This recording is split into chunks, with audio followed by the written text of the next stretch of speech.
Oh. Jaya Radha Madhava Kunja Bihari Jaya Radha Madhava Kunja Bihari Gopi Vallabha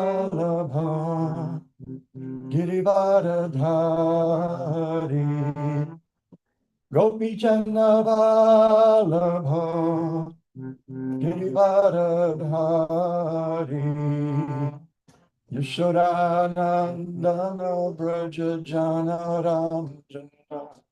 Yashodanandana Brajajana Ranjana Jamuna Tira Vanachari Jamuna Tira Vanachari Jaya Radha Madhava Kunja Bihari Jaya Radha Madhava Kunja Bihari Gopi Jana Vallabha Giridharadhari Gopi Jana Vallabha Giridharadhari Yashodanandana Braja Jana Ranjana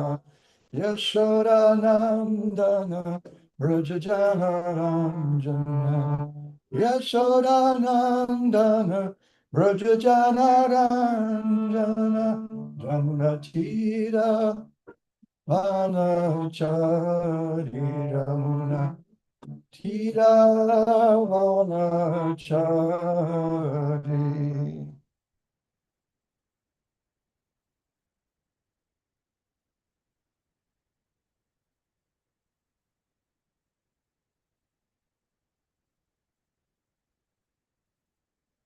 Oh.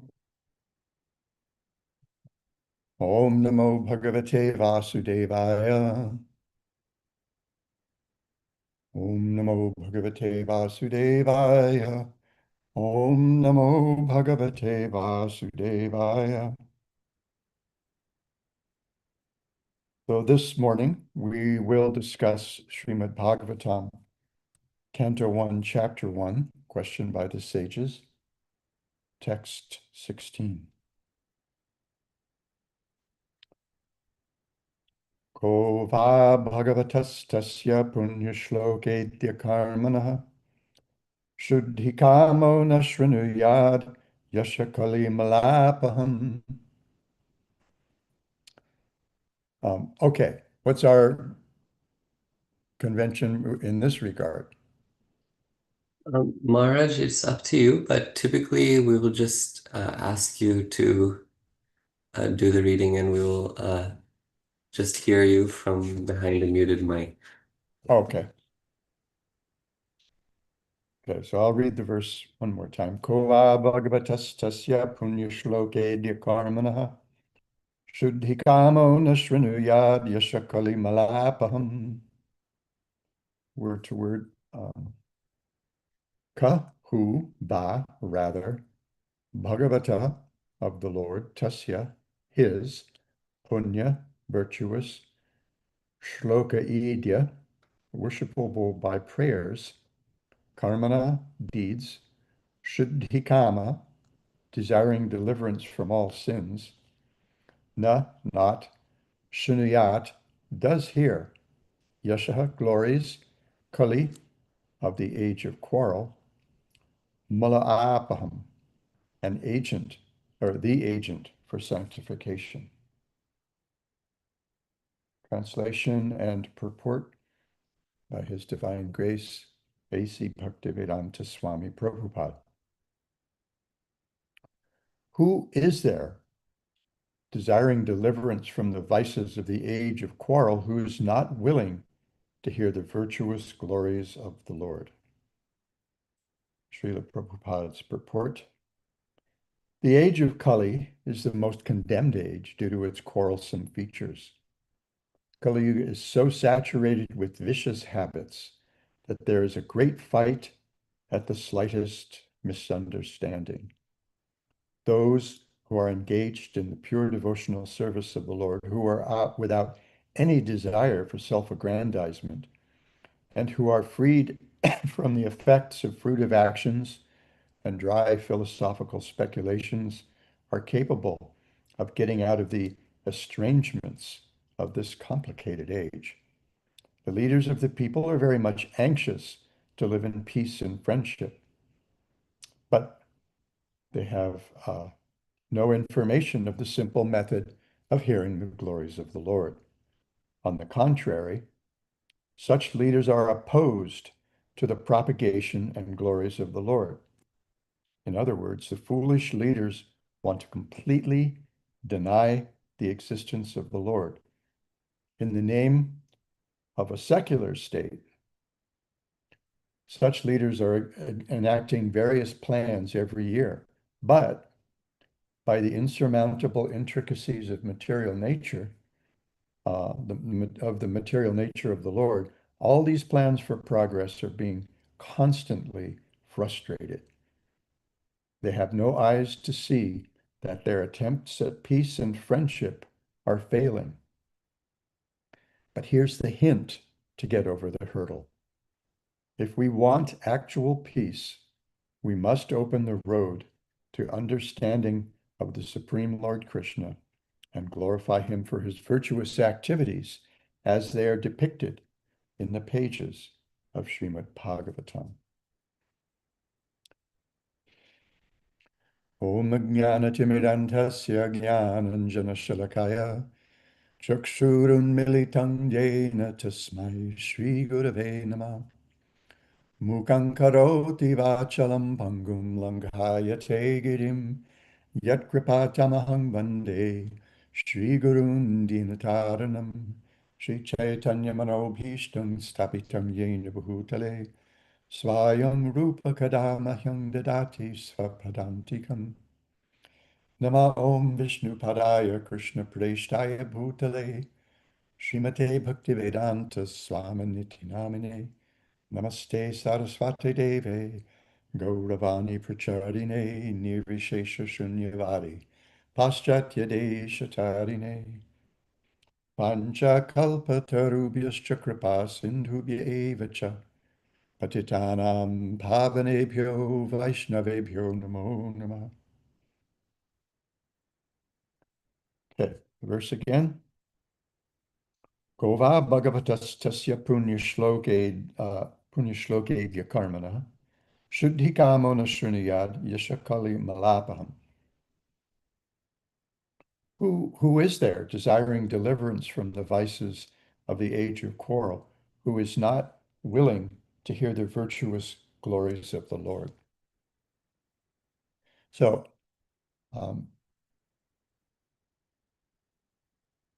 it's, I guess, one of my habits of the mind, habits of the heart, intellectual habit. I'm not sure how you would characterize it. To especially when it's really helpful to take a look at the context in which we find a particular verse.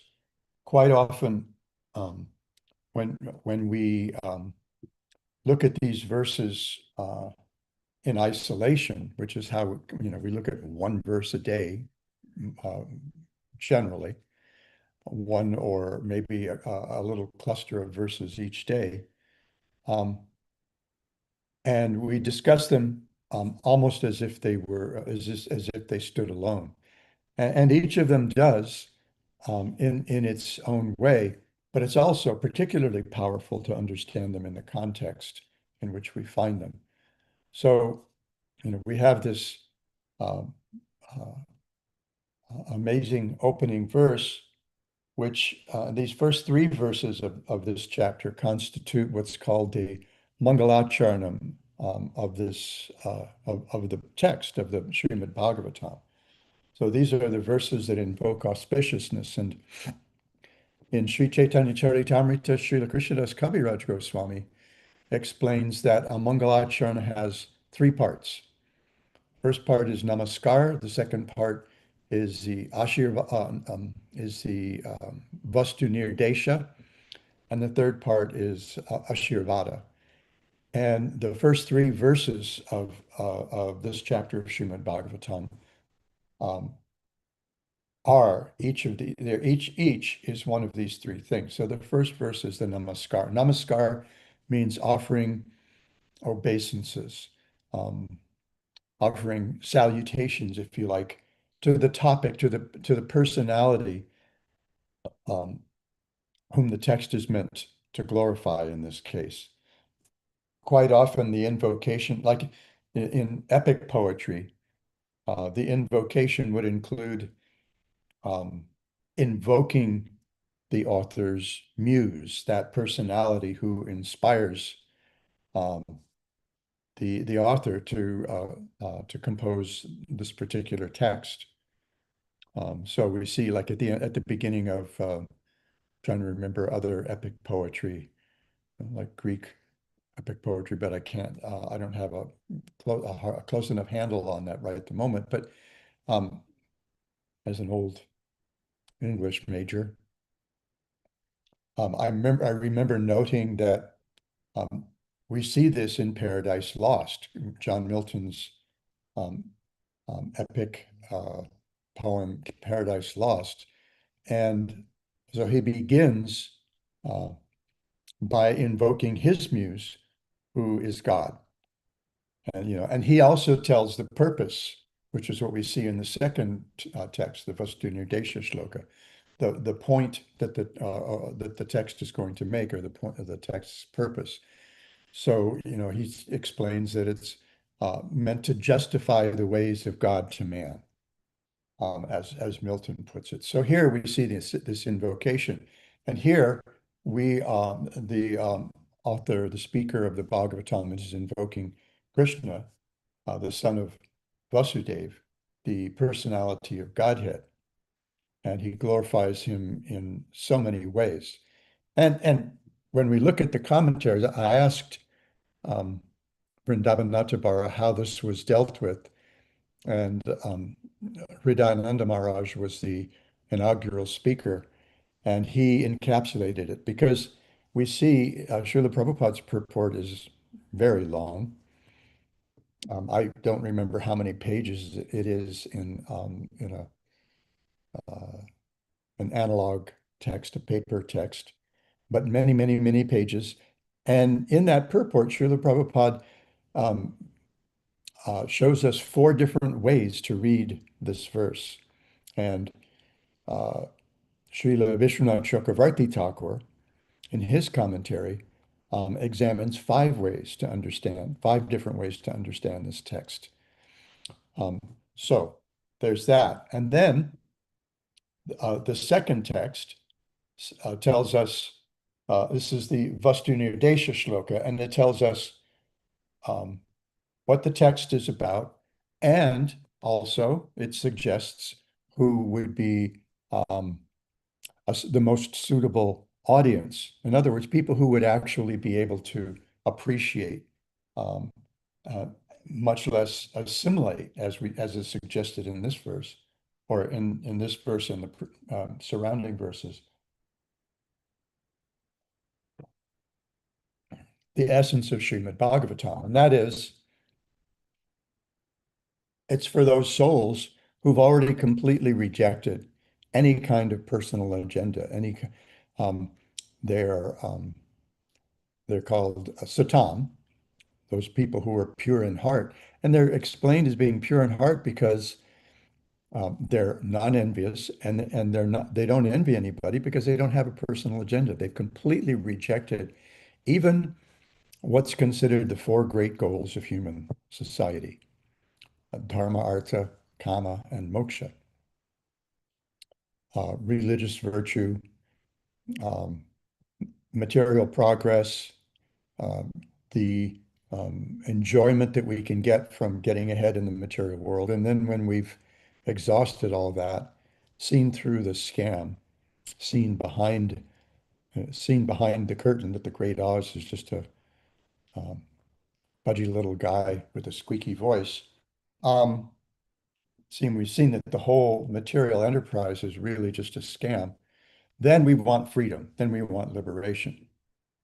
And so then in that text, um, it tells us that if we actually understand a text like Srimad Bhagavatam, or a text specifically Srimad Bhagavatam, there's really no need for any other scripture, because this is going to be the most comprehensive. And then in the third, this is called the Ashirvada, or the blessing that's conferred, um, the auspicious benefits that we get by hearing this text. So it says, "O expert and thoughtful men, relish Srimad Bhagavatam, the mature fruit of the desire tree of Vedic literatures. It emanated from the lips of Shukadev Goswami. Therefore, this fruit has become even more tasteful, although its nectarian juice was already relishable by all." And there's so much to say about this verse, but essentially what it's saying is that by hearing Srimad Bhagavatam, we ultimately we will become so intoxicated by hearing these virtuous glorifications of the Supreme Personality of Godhead that we'll forget everything else. In other words, we will become spiritually blotto. Um, this is a fruit. The verse refers to the Bhagavatam as the mature fruit of the desire tree of Vedic literatures. And in his commentary, Vishwanath Chakravarti Thakur explains, this is a special fruit because it doesn't have a skin, it doesn't have a pit, and it doesn't have strings, fiber. I'm from a place where there's mango trees everywhere, especially at this time of year. It's still mango season in Hawaii. And I've lived for the last 6.5 years under a very big mango, too big a mango tree, big enough that you can't really get the fruit, most of the fruit from the tree. And mango is an amazing fruit. But first, you've got to deal with the skin, which often is not very tasty. There are varieties of mangoes whose skin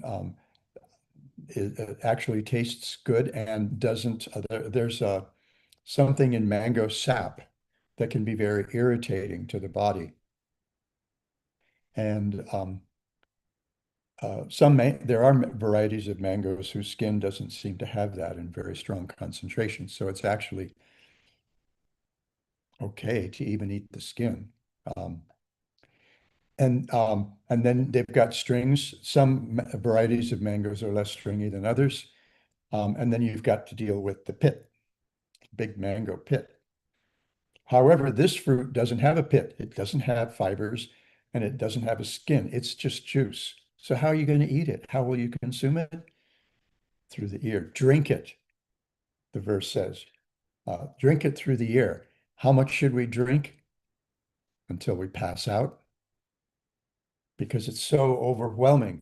The sweetness um, and um, and the life-giving power is so great that eventually we become intoxicated and pass out. And then when we come to again, Vishwanath Chakravarti Thakur says, what do we do? Come back for more until we pass out again.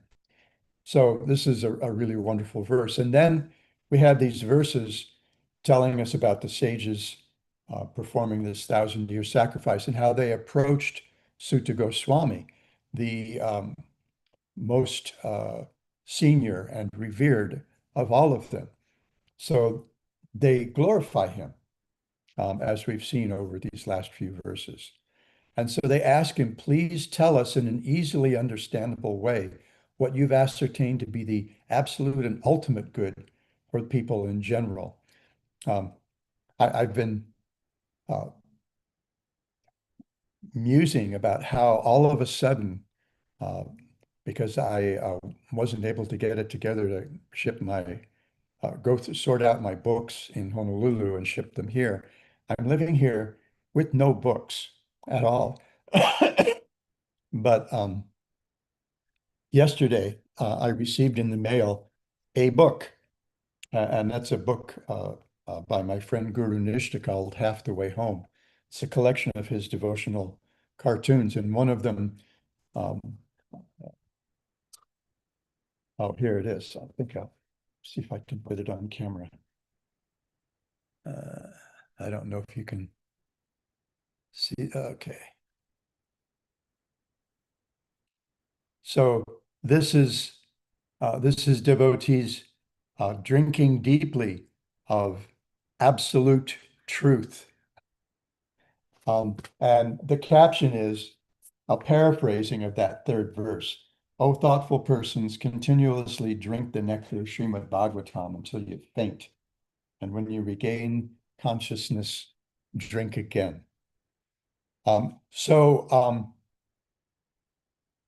they're asking him, what's the best thing that we can do, that any human being can do? And they confer blessings on Sutta Goswami, and they ask him, we want to hear about the personality of Godhead. We want to hear about his incarnations. We want to hear how people can become um, freed from the repetition of birth, death, old age, and disease. And then he says in yesterday's verse, he says, those great sages who've completely taken shelter of the lotus feet of the Lord can at once sanctify those who come in touch with them, whereas the waters of the Ganges can sanctify only after prolonged use. And so, they're glorifying those people who have immersed themselves in the subject matter of the Srimad Bhagavatam, who've immersed themselves in um, glorification of the absolute truth. And then today they ask, okay, so who is there who wants to be free from all the complications of this age that we live in, this age of contention? And now it's devolved to the point where we don't know. It's very, very, very difficult for even someone who's discerning, someone who's accustomed to, well, I guess in our modern parlance, fact checking, to figure out what's true and what's not. For example, for a month, Senator Mitch McConnell has been out of sight, out of touch with the world, and people have begun to wonder whether, oh, maybe he's in a coma, maybe he's brain dead, maybe he's not even alive. So the other day they posted what everyone's making fun of as a proof of life picture of Senator McConnell with his wife Elaine. And apparently there's a sports section of a newspaper on the bed next to him. And so that's I guess what makes everybody think, oh, this must be a proof of life thing. But nowadays we don't know. We don't even know if it's real. Um, and I think this was pretty good. There was some movie maybe 25 or 30 years ago based on a novel about whether how because of things like Photoshop and things like that, especially they had it translated to video, that you could create anything. And now we see this. If you're on any social media, you're going to see AI generated images and videos all the time, which just, makes me want to have absolutely nothing to do with it. Even the nice AI, just kind of generally, even if it's actually pretty, it just kind of turns me off. But then, even and now people are calling for video of Senator McConnell, video or audio or something, like why doesn't he say something about his friend Lindsey Graham who died just the day before or something like that? So um, there's no way to know what's true almost anymore. It's so hard. Um, so we have this age of dissension, this age of quarrel that we're stuck in. And so what do we do about that? we have a world in which, as Srila Prabhupada points out in his purport to the Bhagavatam's second verse, where everyone's contending with everyone else for whatever resources there are. Prabhupada is man against man, nation and against nation, etc. And in today's purport, Srila Prabhupada seems to be suggesting that anybody who has any sense, and especially if they have any sense of just how nasty things are, how nasty things have become in Kali Yuga, that they would want to immerse themselves in this Ganges flow of nectar that's emanating from Srimad Bhagavatam. So Srila Prabhupada, this reminds me of um, Srila Prabhupada's preface to his presentation of Srimad Bhagavatam. And I'm trying to get there because this is I often share the first two paragraphs um, of this preface to show how the Srimad Bhagavatam, Srila Prabhupada is presenting Srimad Bhagavatam to the world as the comprehensive solution to all the problems that we have. So I'm just going to share those two paragraphs. We must know the present need of human society. And what is that need? Human society is no longer bounded by geographical limits to particular countries or communities. Human society is broader than in the Middle Ages, and the world tendency is toward one state or one human society. And when I read this, I like to remind us that this was written almost 70 years ago. This was probably written um, in the I would guess in the late 50s. I mean, perhaps Srila Prabhupada composed the preface and the introduction after he did the translation and commentary on the first canto. But this is really forward-looking, very prescient. Uh, and then so he says, the ideals of spiritual communism, according to Srimad Bhagavatam, are based more or less on the oneness of the entire human society, nay, of the entire energy of living beings. The need is felt by great thinkers to make this a successful ideology. Srimad Bhagavatam will fill this need in human society. It begins, therefore, with the aphorism of Vedanta philosophy, Janmadyasya yataha, to establish the ideal of common cause. So Srila Prabhupada is presenting Srimad Bhagavatam, hearing the glories of the absolute truth, the supreme personality of Godhead, as the common cause that can break down the barriers that create all this contention, all this different personal interests. And then he continues, human society is at present moment, not in the darkness of oblivion. It has made rapid progress in the field of material comforts, education, and economic development throughout the entire world. But there's a pinprick somewhere in the social body at large, and therefore there are large-scale quarrels even over less important issues. There's a need of a clue as to how humanity can become one in peace, friendship, and prosperity with the common cause. Srimad Bhagavatam will fill this need, for it is a cultural presentation for the respiritualization of the entire human society. Okay, now I need to get back to.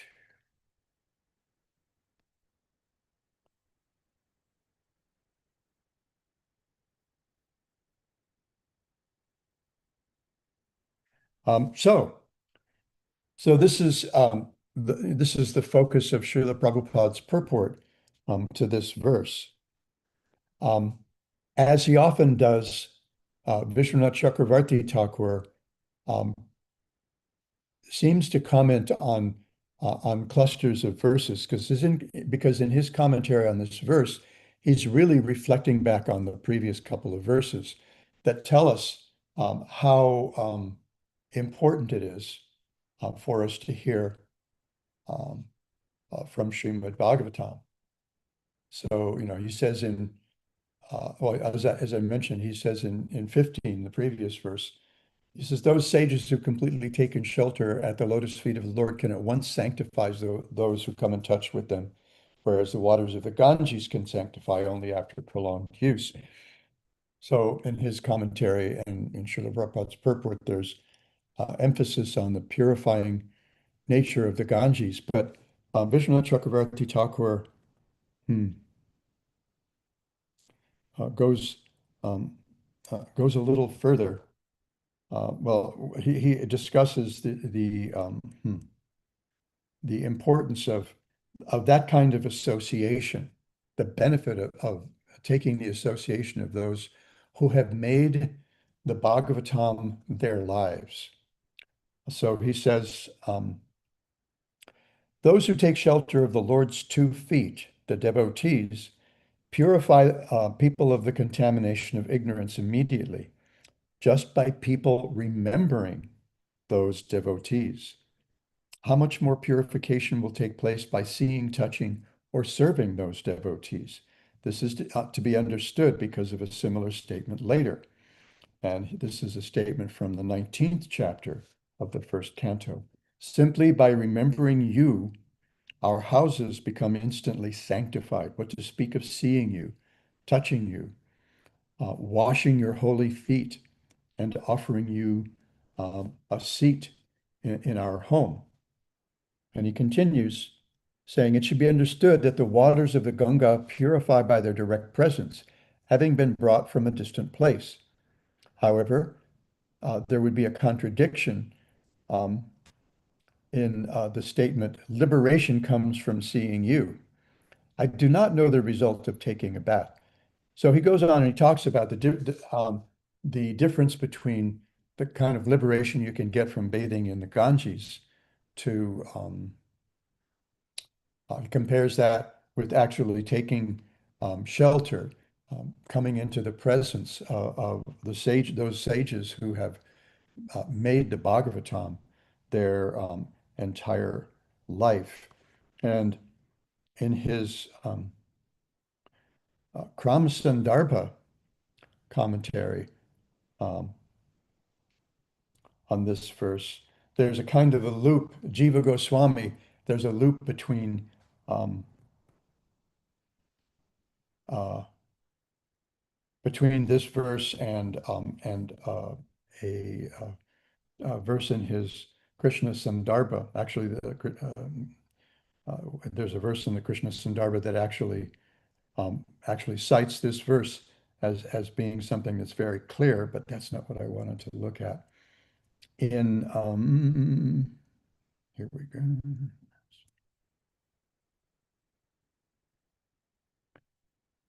Um,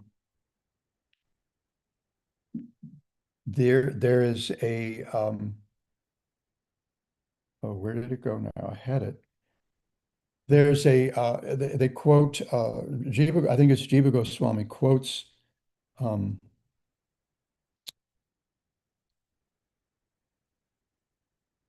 quotes Sridhar Swami's commentary, pointing out well, there's a quality somehow or other I lost it. I'm still not very good at navigating digital texts, I guess. I hope I get it figured out before I run out of opportunities. I thought it was here. And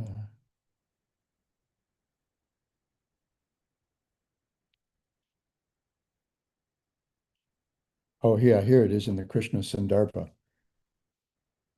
Um, Srila um, Srila Jiva Goswami, in his commentary on this verse, says he cites a verse from the 10th canto. He says, even by direct service, The water does not purify immediately. The purification is superior because of the superiority of the devotees to the water. Therefore, the devotees are more glorious than the Ganga water. And then he cites a line from a verse in the last chapter, toward the very end of the 10th canto of the Srimad Bhagavatam. When the Lord descended among the Yadus, his glories eclipsed the Ganges as a holy place. And then he quotes Srila Sridhar Swami as saying in his commentary to that verse, previously the Ganga was the superior Tirtha. Now, when Krishna's glories have appeared among the Yadus as a Tirtha, they have made the Ganga less. They've made the Ganga less into a place for washing the feet. So this is also a lesson that we can take away from these verses in this part of the chapter, that associating with devotees is even more purifying than taking a bath in the Ganges, taking the bath in the Ganges on a full moon or anything. That this is actually the most purifying thing because the effect of bathing in the Ganga, which is cleanses the sins. Um, this is a sort of a mechanistic process of purifying of ourselves of sins. But it happens on steroids when we hear Srimad Bhagavatam in the company of devotees.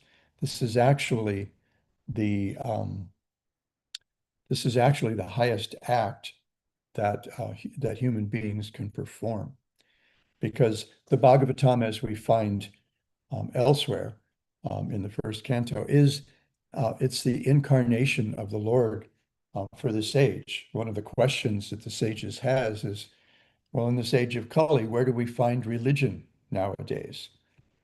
And the answer is only in Srimad Bhagavatam, that the Bhagavatam has arisen like the sun to illuminate the darkness of this age and to create a revolution in an impious society, such as is suggested in Srila Prabhupada's preface to the Bhagavatam.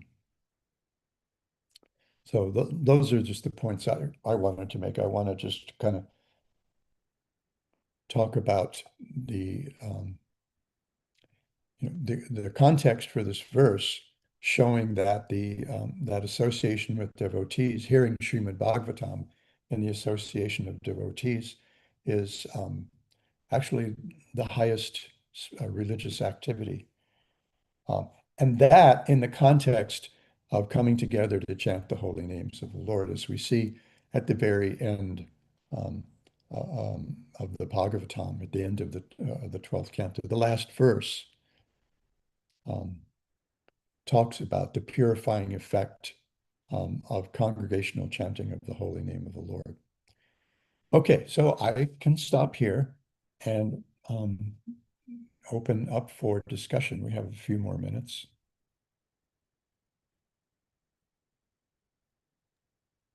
Um, well, I guess Maharaj, I was just thinking like, um,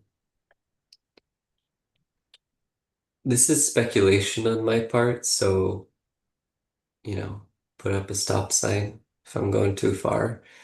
But I wonder if like I was thinking about how you were saying that sort of we treat the individual verses as like kind of like little islands, basically, like as if, it's like, okay, and we're in a completely different, you know, section the next day, even though it's just the next verse, because a different speaker might focus on completely different topics.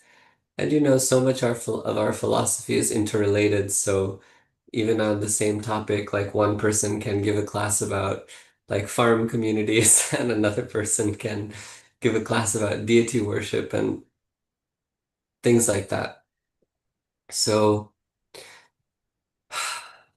I guess, we're just maybe this is more of an administrative question, but still, I'd like to hear your thoughts. We're just kind of embarking on our study of Bhagavatam, and I mean, how should we be making sure that our study, that our hearing is kind of contributes to a continuous narrative while still hearing from a reasonable diversity of um, speakers?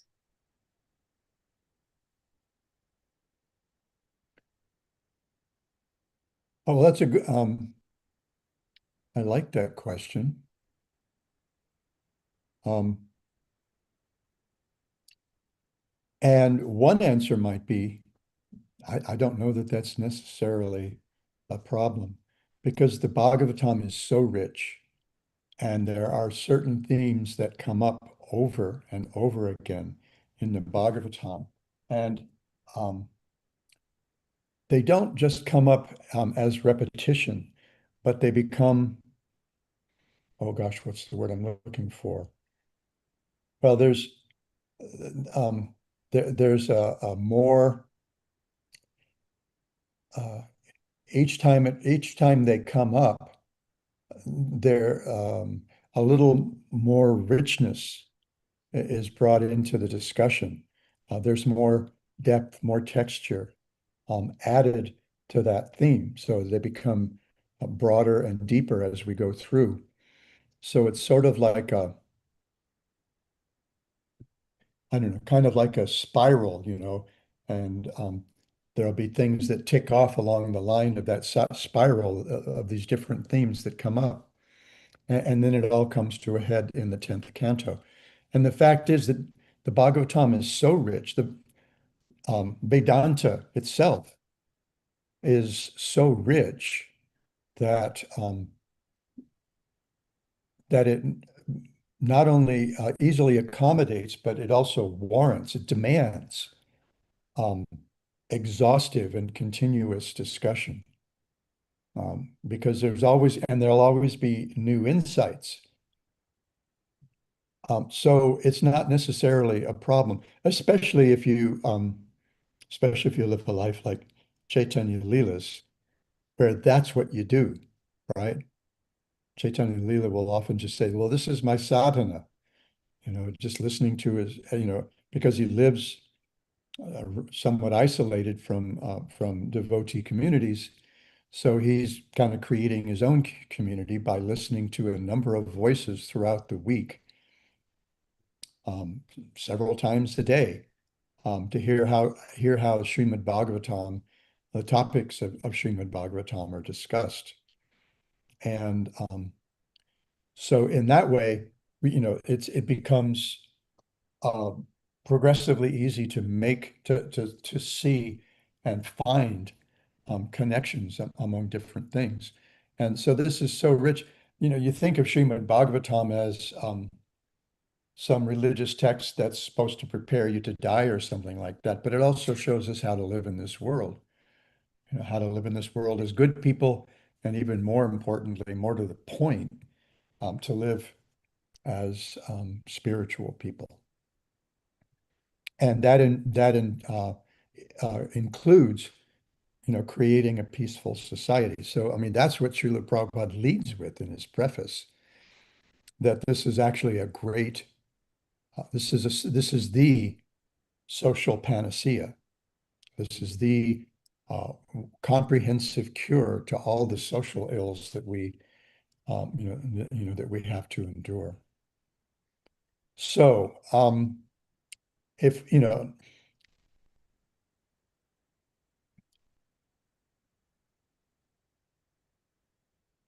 I don't know another response to that, except that perhaps it's just not a problem. Um, Yeah. it's not a bug, it's a feature. Because we do have a variety abroad, especially nowadays online, especially after that um, little blip we experienced a couple years ago. Um, and it's funny, I'm sometimes amazed at how quickly how weird those 2.5, 3.5 years were. How quickly that's faded in people in so many people's memory. It was it was strange. It was awful. However, one good thing came out of it is that more and more devotees figured out how to, use online sources to share the teachings of Srimad Bhagavatam and Bhagavad Gita with each other and with a broader audience as well. So we have this bewildering proliferation. I mean, for me anyway, bewildering, because there's certain devotees I really like to hear from. There are other things that I come across that I think, oh, well, this would be really cool. Let me check this out. And I don't have enough time in the day to listen. I mean, I've got 80 some odd tabs open on my browser, and I would guess anywhere anywhere from 40 to 50% of them are YouTube tabs, which and many of which are open to devotees speaking on different aspects of the teachings of the Bhagavatam, whether it's Vishwanath Chakravarti Thakur's Madhurya Kadambini, and there's a few devotees that I really, really like to hear from because I think they're amazing. They have this oceanic understanding of the Srimad Bhagavatam, and they see all the connections. So I think it's more a feature than a bug. And that we eventually, the more we listen, the more we grow an ability to appreciate how everything is connected. Thank you. Thank you. Yeah. In summary, cake sliced from any direction is still sweet, right? All right. Yep. Well, thank you Oh, so we're out of much. time. Thank you, Okay, Maharaj. That was really great. And thank you. we'll be back to hear more from Maharaj next week. So hope everyone can tune in. In